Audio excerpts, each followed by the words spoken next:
Formula One's Eifel Grand Prix just got done yesterday, so let's quickly get into what exactly happened in the race. I have my little notebook to help me out here. First of all, where better to start than with the six-time world champion Lewis Hamilton and a record equaling weekend that he has just had. Lewis Hamilton has now equaled Michael Schumacher's all-time record of most race wins in his career. 91 race victories for both these legendary drivers. Now, this is a big testament to the dominance that both these drivers have had throughout their careers. Now, let's talk about the race and how Hamilton went on to win it. First of all, Hamilton was starting in P2. He wasn't on pole for the race, which meant he still had a lot of ground to cover to make it to P1. Historically, at the Nürburgring, out of the last 5 races that have been held at this track, 4 times the driver who has started in P2 has gone on to win the race. So the stars were clearly in favor of Lewis Hamilton, and he capitalized on it. It wasn't a straightforward one though. On lap 1, he did go side by side with his teammate Valtteri Bottas, who had started in pole.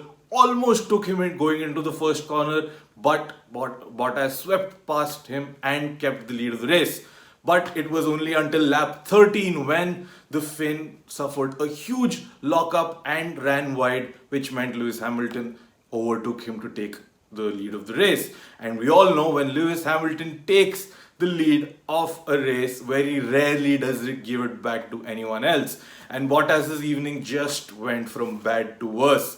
After having that lockup, he had to pit early, and then he suffered a mechanical failure, because of which he had to retire his car.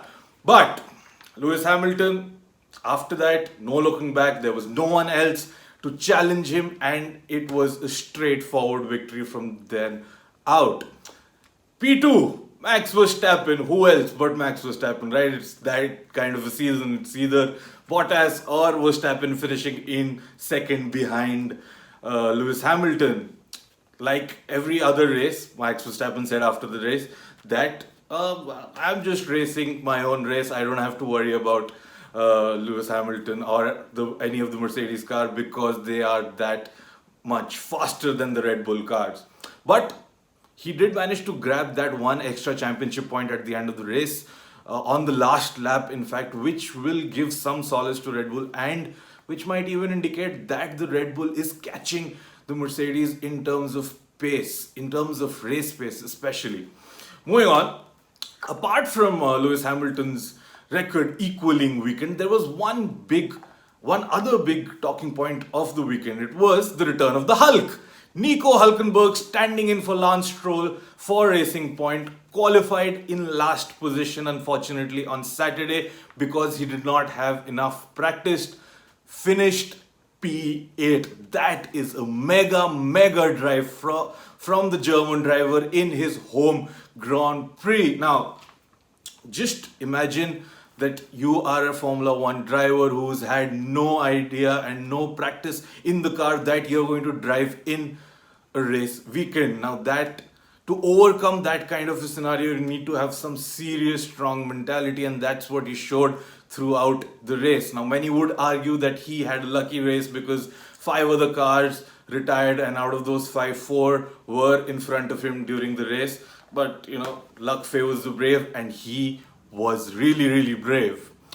Moving on, P3, yes, the Australian Daniel Ricciardo. 2.5 years, almost 2.5 years since he last got a podium in Monaco in 2018. He finally gets to stand on a podium, although it is just 3rd position, but he will take it any day of the week.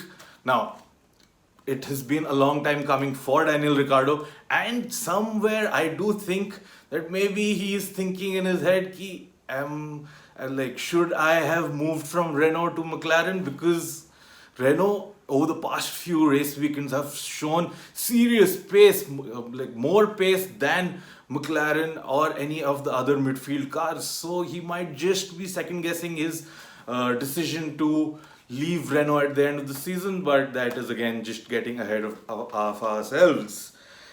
All right, who else was a big result? Charles Leclerc finished in seventh after starting fourth, yeah, after starting fourth on the grid, which was again showing what Ferrari's pace has been like throughout the race weekends of the season. They have been decent in qualifying, not so good on race days, but Charles Leclerc still held his own and did much better than what Seb Vettel managed to do. He finished P11.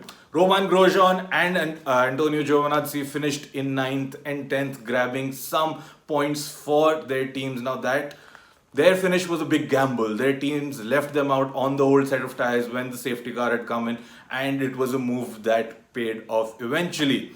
All in all, a very interesting weekend, a very fun weekend, a record equaling weekend, a weekend where we got to saw the Hulk again. I really hope that we get to see him more in the races to come. Maybe even see him getting a seat in one of the bigger teams or in any of the teams for that matter. What we would do to just see Hulkenberg on the grid. That's it for today.